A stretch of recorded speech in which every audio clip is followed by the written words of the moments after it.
എന്ത് തന്നെയായാലും നബിദിന പരിപാടിയുടെ സംഘാടകര് ഇതിനൊരു തീരുമാനം ഉണ്ടാക്കണം. ബേജാറ് പറയണ്ടേ, അതിലെന്തെങ്കിലും തീരുമാനമാക്കണോ? ഇതൊക്കെ സ്കൂളിൽ നിന്ന് വന്ന പാടന്നെ പരിപാടികളൊക്കെ പഠിക്കാനാണ് പ്രാക്ടീസിനെല്ലാം പോകുന്നത്. ഒരു റെസ്റ്റ് ഇല്ല.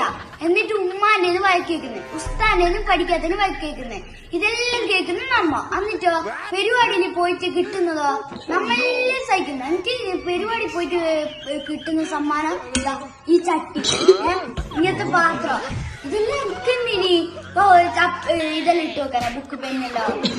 നമുക്കൊരു ഉപകാരം ഇല്ലാലോ. 3 കൊല്ലായി ചട്ടി പാത്രം. എന്റെ ഇക്കൊല്ലതാ ഇത്. ഇനി അടുത്ത കൊല്ലം എന്താ